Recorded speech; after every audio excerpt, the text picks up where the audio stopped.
আমার কথা শোনার জন্য আবার আপনাদের ধন্যবাদ। হাসনাত আব্দুল্লাহ বলতেছেন, আমি মিডিয়ার উপরে প্রচন্ড ক্ষুব্ধ।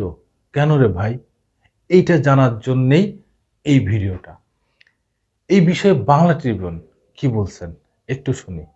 শহীদ সমন্বয়কদের মেন একজন সমন্বয়ক হাসনাত আব্দুল্লাহ তিনি একটা মিটিংয়ে এই কথা বলতেছেন যে মিডিয়ার নিয়ন্ত্রণ হতো শেখ হাসিনা সরকারের ডিজিএফআই, তারা নিয়ন্ত্রণ করত। তারা যেটা বলতো সেটাই মিডিয়া লিখতো। তারা যেটা শিরোনাম করতে বলতো সেটাই শিরোনাম করতো এই মিডিয়ারা।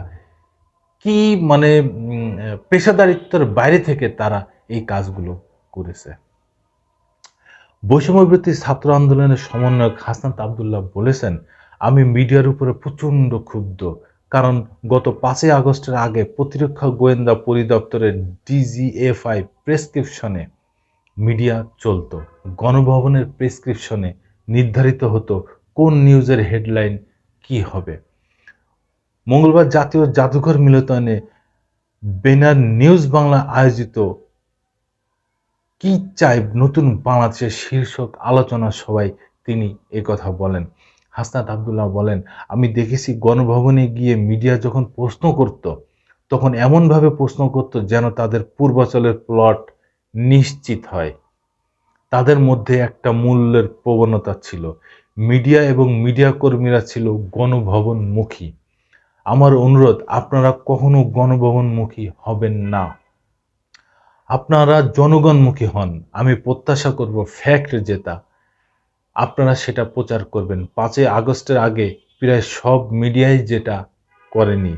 প্রধান উপদেষ্টার প্রেস সচিব শফিকুল আলম বলেন, আমরা এমন একটা বাংলাদেশ চাই যেখানে কোনো ভয় থাকবে না। আমরা এমন একটা বাংলাদেশ চাই দেশ থেকে মানুষ চলে যেতে বাধ্য হবে না। সবাই বাংলাদেশি বলতে গর্ববোধ করবে। আমি চাই বাংলাদেশে কোনো দূষণ থাকবে না। বিএনপির ভারপ্রাপ্ত চেয়ারম্যানের উপদেষ্টা ডক্টর মাহাদি আমিন বলেন, আমরা সেরকম বাংলাদেশ চাই যেটা গত 16 বছরে পাওয়া যায়নি। আমরা সেই বাংলাদেশ চাই যেখানে বাক স্বাধীনতা থাকবে। এমন একটি বাংলাদেশ চাই যেখানে স্বচ্ছতা এবং জবাবদিহিতা থাকবে। চাকরির জন্য কোনো রাজনৈতিক দল করতে হবে না। যে বাংলাদেশে কোনো বিভেদ থাকবে না। অভিনেত্রী কাজী নওশাবা আহমেদ বলেন, আমি ঠিক সেরকম একটি বাংলাদেশ চাই যেখানে কোনো দুস্থ শিল্পী থাকবে না। আমি নতুন বাংলাদেশ প্রত্যেক এলাকায় খেলার মাঠ চাই। আর্ট অফ লিসেনিংটা অন্তত জরুরি। সেখানে সবার কথা শোনা হবে, কথার মূল্যায়ন করা হবে। আমি চাই নতুন বাংলাদেশে সবার কথা এবং মতামতের মূল্যায়ন হবে। আমি ছিলাম সিজিমপুরের ইকরি। সিজিমপুরের বাকশাল সবার যেমন স্বাধীনতা ছিল এবং দিন শেষে সবাই এক থাকতো, আমি চাই বাংলাদেশটা তেমনই হোক। মায়ের ডাকের সমন্বয়ক সানজিদা ইসলাম তুলি বলেন, বিগত সময়ে বেশিরভাগ মিডিয়া সরকারের চাপে মুখ বন্ধ করতে বাধ্য হয়েছিল। তবু অনেকে নানা প্রতিকূলতা পেরিয়ে সংবাদ দিয়েছেন। নতুন এই বাংলাদেশে আমার অন্যতম প্রত্যাশা সংবাদ মাধ্যমের স্বাধীনতা নিশ্চিত করতে হবে। নতুন বাংলাদেশে কি চায় এমন প্রশ্ন জবাবে তুলি বলেন, নতুন বাংলাদেশে আইন প্রয়োগকারী সংস্থাগুলোর একটা বাধ্যবাধকতা থাকবে।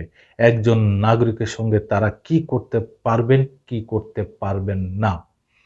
তিনি আরো বলেন, আওয়ামী লীগকে আগে বিচারের আওতায় আনতে হবে। আমাদের প্রথম চাওয়া জুলাই হত্যাকাণ্ডের বিচার। নতুন বাংলাদেশের যে ভাইদের আমরা হারিয়েছি তাদের প্রতি শ্রদ্ধা রেখে আমরা সামনে এগিয়ে যেতে চাই।